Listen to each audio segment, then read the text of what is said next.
Joining us in the sandbox today, we discuss process mining with our very own Anant Gupta, just ahead.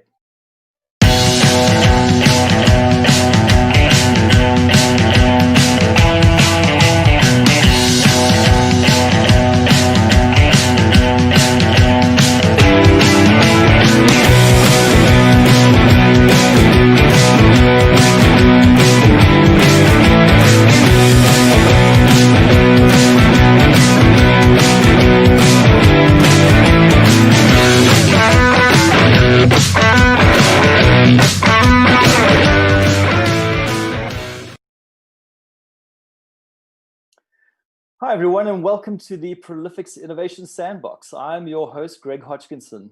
If you're new to the show, today is our third episode of a series we're running every week, and you can join us here every Thursday at the same time. Each week, we're hosting different technology experts who are leaders in their fields, and they'll share their passion and what they see being the future of hot technologies like big data, process mining, blockchain, DevOps, and much more. As always, we also want to hear your voice, so please submit your questions at any time during the show in the live chats, which will either be to the right or below the video feed. And don't forget to stick around towards the end of the show for Q&A. We have a very special guest joining us in the sandbox today. He is our own Anant Gupta, good friend, cricket enthusiast, and business leader of our digital automation and cloud solutions practice. Anant, welcome to the Innovation Sandbox. Thank you, Greg. Always good to geek out with you. Fantastic. Good to see that light bulb right over you. It's very That's our, apropos that's our, ideas in your that head. is our, that is our innovation light bulb. And I almost got my innovation center and my innovation sandbox mixed up there. And as you know, we're doing a lot of the work that we're talking about in our innovation center. And that light bulb is very important to those efforts. So anyway, let's get back on track. So today's topic is process mining. For those that are not familiar, why would you want to mine a process, and what does that even mean? I think at the broadest level, I would qualify process mining as an approach to take out the skepticism from your process discovery initiatives. Right? I mean, we have all been in that big conference room where a bunch of consultants and bunch of business people are sitting after 6 months of analysis, trying to put sticky notes on the wall, and there are business executives sitting there with a lot of skepticism, because they're asking for facts and all they get is opinions after opinions after opinions. So process mining is a way to make it more scientific. It is really, at the end of the day, looking at the event logs and doing a time series analysis, frankly, on the event log. So it's not rocket science, but what comes out of it is a factual representation of what your process actually is today, how people are actually working in your organization, and the analysis that you can do on top of that is really, really meaningful and useful for the organization. So it's a way to mine the process using the event logs that are generated from the IT systems. So that's sort of a technical definition, but that's how I'd qualify it. And so what I like about that is, I mean, definitely as somebody that's been through process analysis exercises myself many times, they can be very effort prone. You need to get, quite a few different folks involved in it. They're people that are very precious to the business. Obviously they've the key knowledge of those business processes, and it does take time. I mean, you need to sit down as an analyst and understand their points of view, reconcile their points of view, and it can lock some very precious individuals for that organization in a room for lengthy periods of time. And I guess the what you're saying is the skepticism comes out of the fact that that doesn't always give you a good outcome and a good understanding of what those processes are. So if I understand what you've just said, process mining is really automating that process and automating the gathering and the definition and the understanding of that business process. And through that automation, what you're getting is not just speed, but accuracy, right? I mean, if you do an as-is analysis of your current process landscape, and it takes a year to do that, and you get 40% accuracy out of that, and it pretty much ends up being a meaningless exercise, right? And that's where a lot of people were not happy with the way they're trying to understand their current state, and pretty much skipped that whole as-is analysis sometimes. It took a lot of shortcuts. So this really puts the meat behind that and applies science to it. Yeah, not to mention the fact that after a year or even 6 months of analyzing a process, that process, no business is static, and that process is changing, even throughout that exercise. So even just to get to the first square one of understanding the as is, that could be a flawed analysis. Just to talk about that, when you're doing business process analysis, the terms as is process and to be process are obviously common. And process mining is very much about getting that as is process. However, it's obviously the to be process that's going to give the value to the business. It's the new state that you're moving to. So why is that as is process still so important to us? To be honest, I've spoken from both sides of my mouth on that one. I've been a purist, and I've said that, look, as is the most important thing. You need to know where you stand today before you can really say what will improve your business process.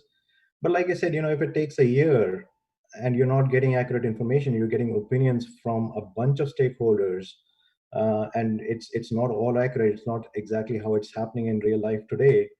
Then I started kind of second guessing myself, and I was like, is it really that important?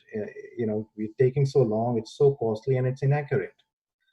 But I think with the process mining, with this whole scientific approach of understanding your current state, it just takes a completely different paradigm. It's very, very important for you to know where you are, because that's how you're going to see what the process improvement opportunities are. Over time, people take shortcuts. Over time, what is actually happening in your organization is not exactly what you have put on the whiteboard, right? And that's where you need to understand, because what you might end up doing, and what the worst case scenario would be, for you to do a bunch of analysis for years with a lot of cost and end up doing exactly what is actually happening in your organization today, because people have already figured it out, right? So that's where it becomes so much more scientific, and it becomes so much more of a business case that you can produce for process improvement, not just from an automation standpoint, but a lot more things around it. Yeah. Automation is a big one. And we'll talk about that. So I guess so process mining is fundamentally changing the game there. So it's and I have also, I must say, experienced the disillusion in spending a lot of time on modeling as is processes, and I'm sure many folks can empathize. But process mining is saying it changes the game because you can get that as is definition quicker, and it takes vastly less efforts. And it's going to be more accurate. So I just want to, going back to what you were saying in the beginning, and again, for those folks that aren't really familiar with process mining, you spoke about event logs and the fact that somehow the event logs for our systems are what's used as the input to this process mining initiative. Do you want to just spell that out a little bit more, so for those folks that it really, they get a good understanding as to how that works? Sure. I think one of the most common questions that come out of whenever somebody's trying to understand process mining is, people have this feeling that somehow the process is being modeled, the process is being defined. And I just want to make it clear that in a process mining exercise, you're not trying to define or model the process. What you're doing is you're trying to collect digital footprints, digital nuggets from your IT systems, from the events that are being generated from your IT systems, and trying to correlate them together and doing a time series analysis on those event logs to visualize what the process actually is. So without defining or modeling the process, people are just coming to your organization. They come in during daytime. They work on certain systems, certain software. They interact with the system a certain way, and that produces digital footprints. So imagine if I can collect the digital footprint from across the organization, just put it in a big bowl and put some magic sauce on top of that, and shake it well. I can actually visualize what process you're actually following, based on the time series analysis of each and every person that is interacting in that process. So that's what is happening. But the beauty is, it is all backed by real data. So you actually know how many different variations of the process you're taking, what is the frequency of the different events that are going through certain variations. And based on that, you can do a lot of effective analysis, whether it's a cycle time analysis or cost benefit analysis, or what will happen if you do certain things, certain automation or certain re-engineering of the process, or even just certain reallocation of resources.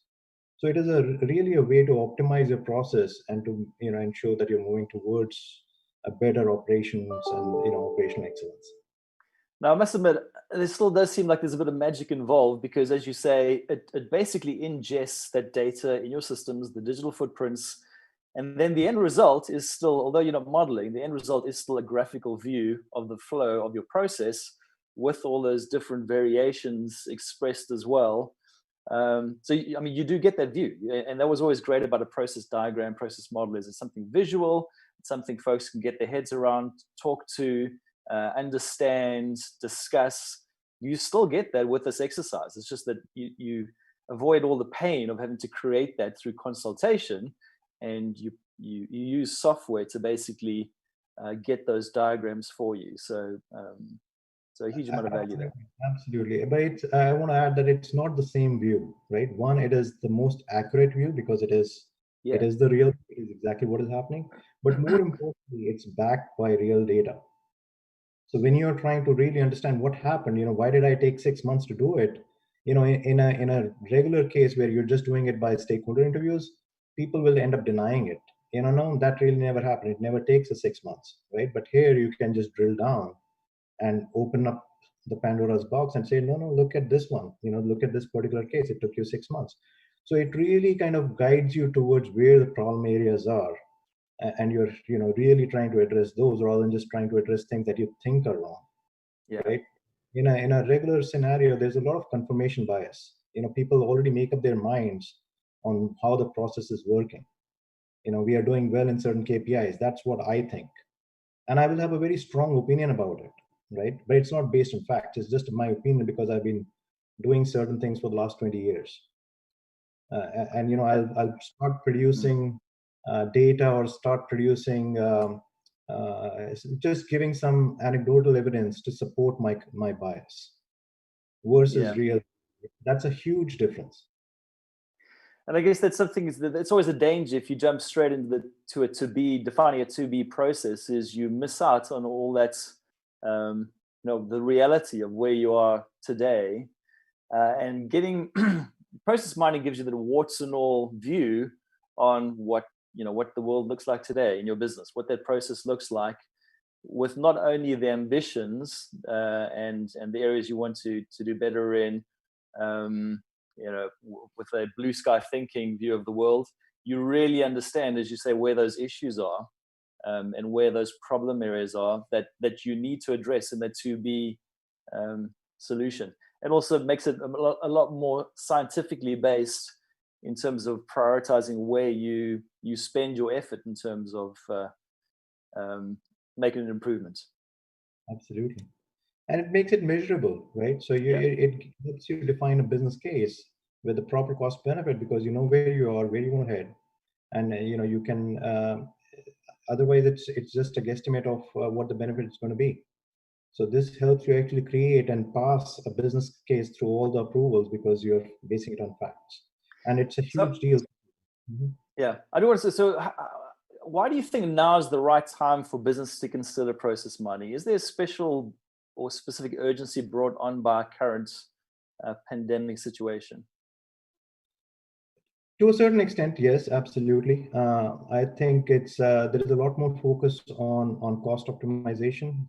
There's a lot more focus on operational excellence. I think somehow process mining or any of these techniques or operational excellence, people think of it as sort of a back office work. I don't agree with that viewpoint, but somehow people feel that look, we really need to focus on our cost.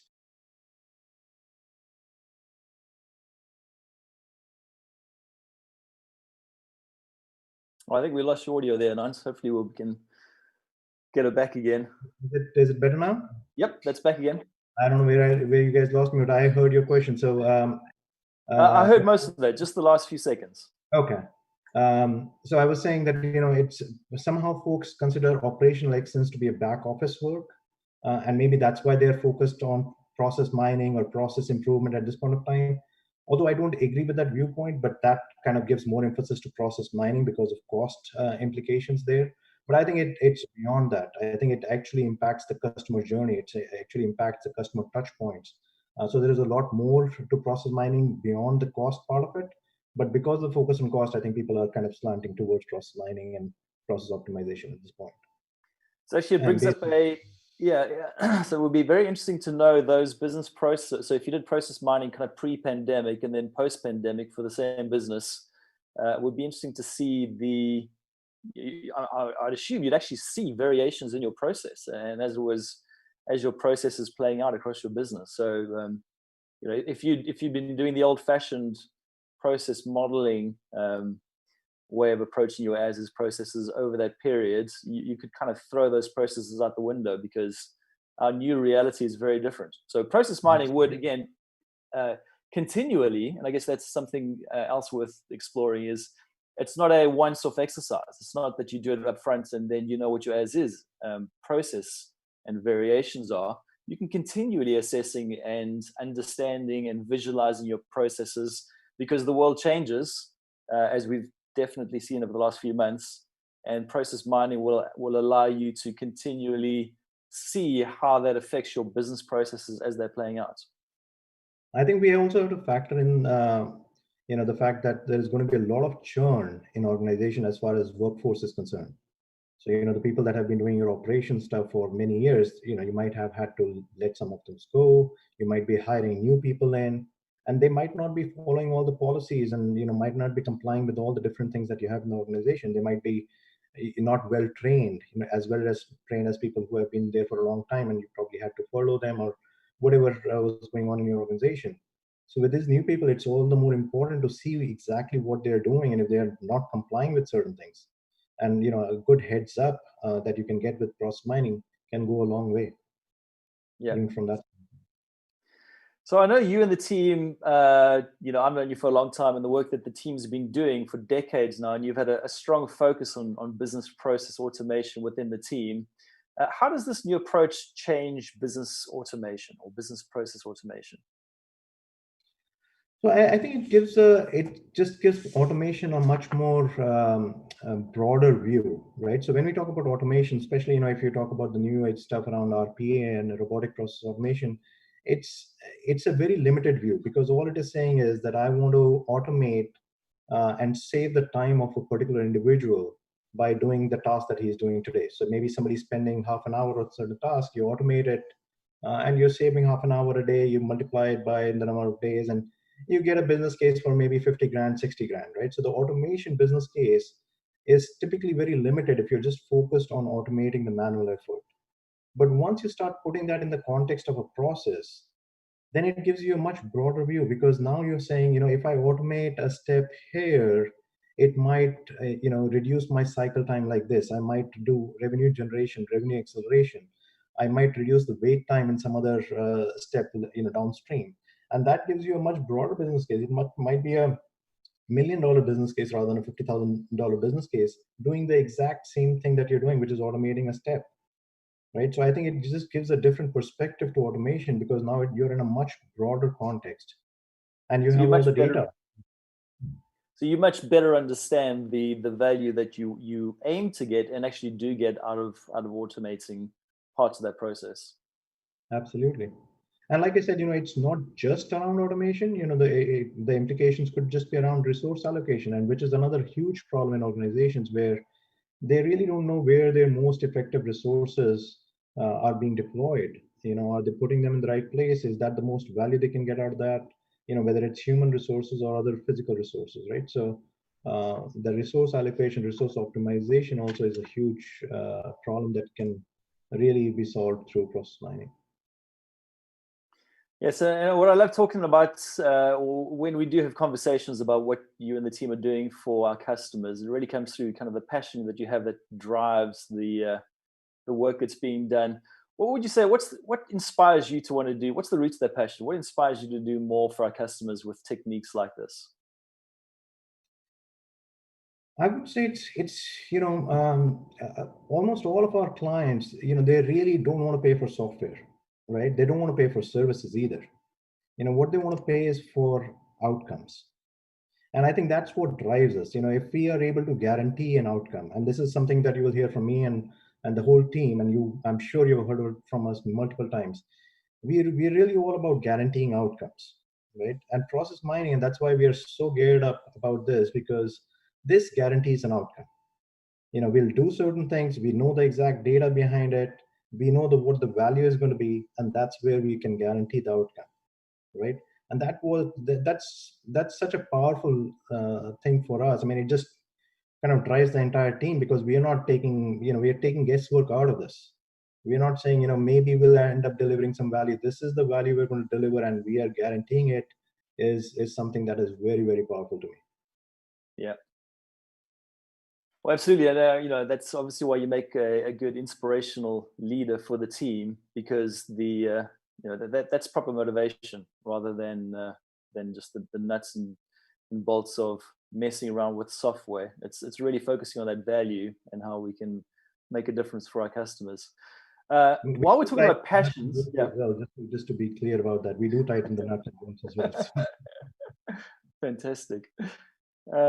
So while I'm talking about passions of yours, I know one of your other passions, to talk about it for a moment, is cricket. And I believe you not only watch, but you actively play. That is true. That is true. And so do you. I've seen you and kids, and I know your son is doing very, very well. So congratulations. Yeah, my son's definitely the flag bearer there. I think it's the skills skipped a generation. So how have you been getting your cricket fixed during the lockdown?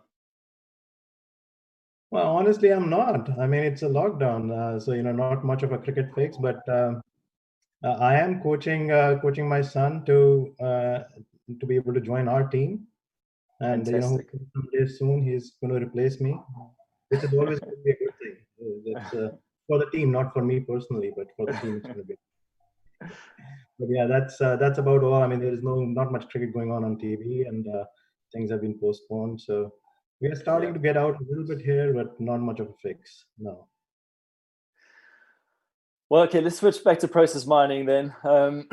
So we know kind of process mining, it sounds like it can open up a number of doors for our customers, not just automation. How else can organizations benefit from a process mining initiative?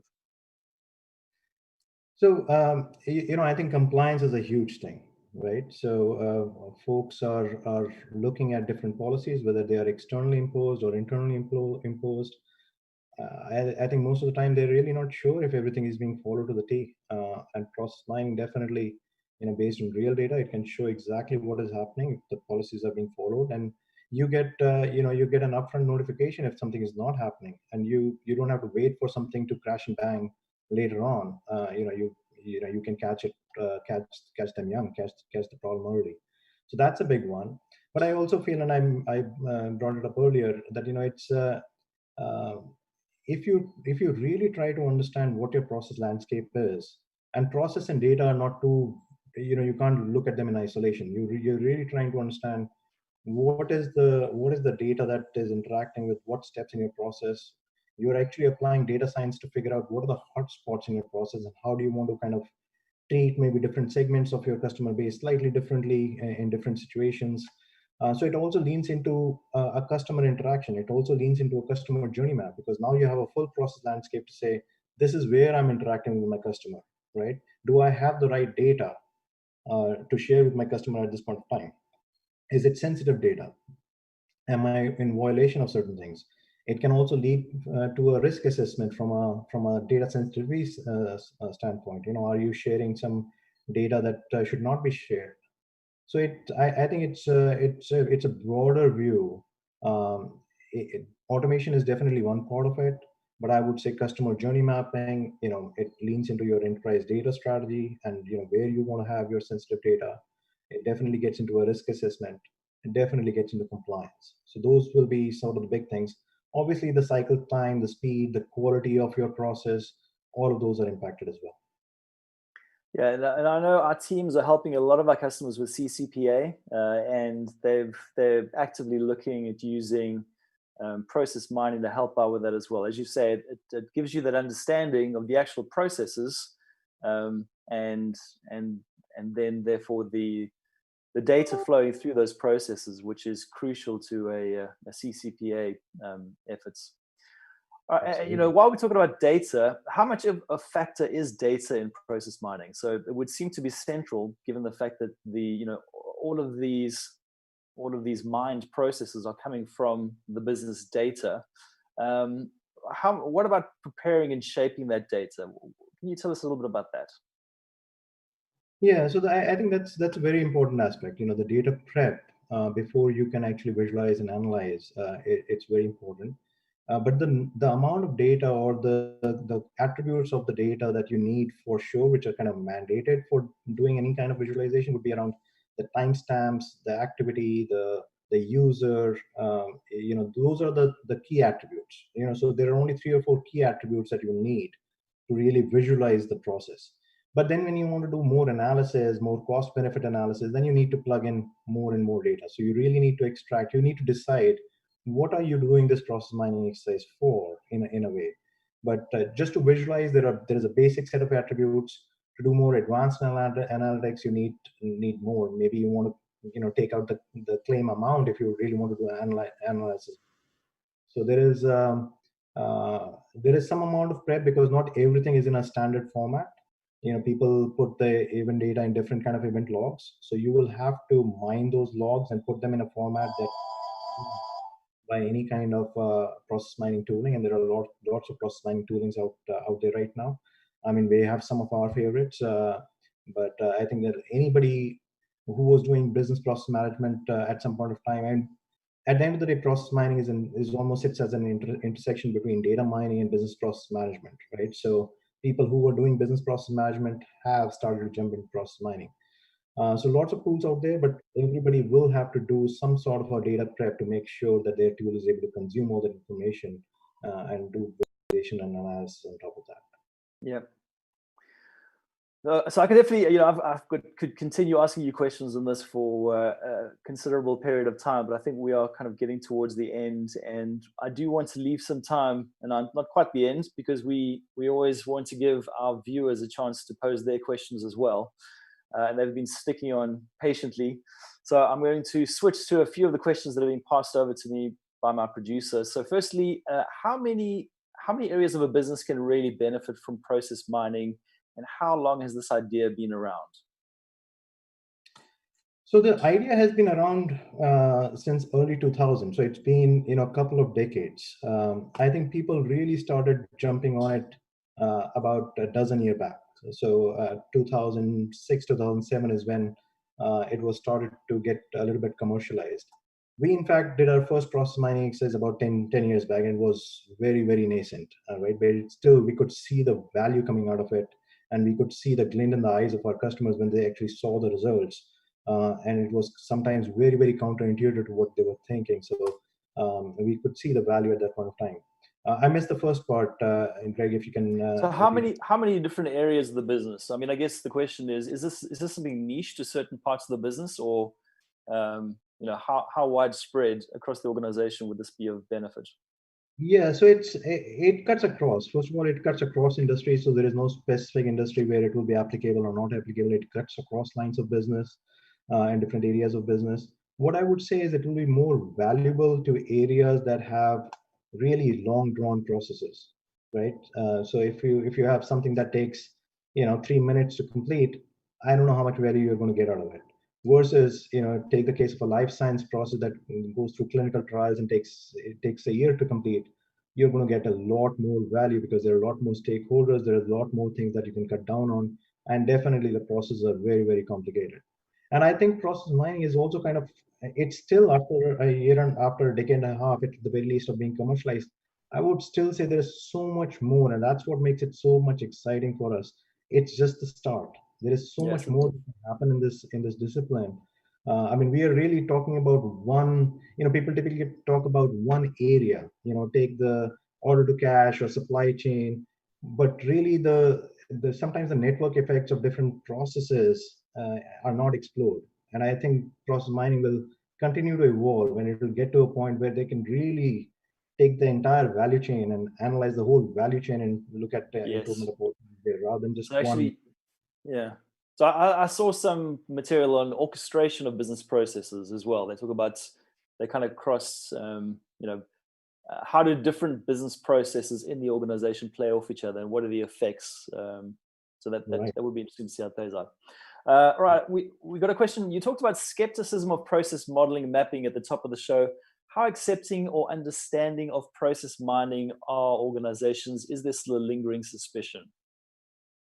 There is absolutely there is a lingering suspicion, because I think the suspicion is that no vendor will be able to come in and look at my event data and really create a visual representation of my process. And I just want to say it's not an esoteric science anymore. It is out there. In fact, in Europe, it's widespread. It's picking up rapidly in the US. Every single vendor worth its salt, especially in the BPM space, has picked up on process mining. So, we can really take the data. I mean, you're capturing the data, you're sending out events somewhere on every interaction that a user is having with the IT system. We can capture that. We can correlate the different instances, and we can create a thread of your process for sure. There is no doubt about that. But I agree that there is a lingering suspicion. It's not very easy to convince clients that this can be done. But once they see a demo and once they see a POC in their environment, they are floored and they know that they're going to take it to different. And I've seen that. I've definitely seen, it's when you start seeing those processes being visualized. Yes, there does seem to be an amount of magic in it, but if you think about it, it's just telling the story that's hidden in your data. And they've just created clever tools to do that. Absolutely. And when you get asked certain questions, how are you generating this? And when you drill down and show the exact data that is flowing through, sometimes people go and check in their database if that something actually happened. And when they realize that it did, that's when the rubber meets the road and they say, yeah, this is for real. So yeah, and it's the process context that discussion gives them. It's not, whereas if you looked at that individual data points, it may not be that interesting, but put it in the context of a sketched out process, and then all of a sudden it starts asking and answering questions. Absolutely. And this is something that, again, people have asked, how is it different from data mining? I keep saying, it is different because it is mining the data in the context of the process. If you're just doing data mining, you don't have the context of the process. There is no way you can ask the question, oh, what is the root cause analysis of this bottleneck? You can't do that. Or even what is the bottleneck in my process, because you don't have the context of the process. So I think it's applying data mining, but with a very specific purpose of process improvement, of understanding the process. That's where the difference lies. So I know we're running long on time. I think we'll squeeze in one other question. Let's see, we've got a few that have come in. What does a typical engagement look like if there is one? That's the question. Yeah. So what does a typical engagement look like if there's one? So, everybody starts small, and we typically, just to make sure they understand what this is and what the value to their organization is, we ask for a medium complexity process. So there is a little bit of a digging to see what process would be the right one to do a proof of concept around this with them. It's a 3 to 4 week engagement to show them value from this, right? And includes all the initial interactions, the data prep, analysis, giving them real PDF files, showing them the actual tool to say, these are the different variations, these are how many transactions are going through this is what the cost benefit looks like if you want to do any kind of improvement. So with all the recommendations that we can make from our side, there is obviously a collaboration, right? So we are going to sit with their business analysts to say, okay, what actual activity is this? Because we know there's an activity here, but we might not know exactly what activity it is. So there is some collaboration, but it's a 3 to 4 week exercise to show value. So it's not a big barrier to entry. It's not a very high cost. It's a quick entry, quick value. And then once you see the value, it just takes off from there. And sometimes it takes us into more such engagement. Sometimes it could be some sort of a managed service, because like I said, you can proactively, you can understand very early where the problem is. We can help meet certain SLAs, because we know that some activity is taking more time than usual. So all of those things are possible. But an initial thing just takes 3 to 4 weeks, and then we take it up from there. All right, Anand. Well, unfortunately, that's all we have time for this week. So I will say, Anand Gupta, thank you for joining us in the Sandbox today. I enjoyed our chat on a very exciting subject. We look forward to getting you back in future to talk about many other exciting topics. And I'll say thank you to our audience. So it's great having you all with us in the Sandbox today. Please join us next Thursday, the 30th of July, where we'll be hanging out with the bad boys of blockchain, which will include Jason Kelly of IBM. So until then, keep well and keep innovating, and see you all next time. Thank you. Thank you, Greg. Thank you, everyone.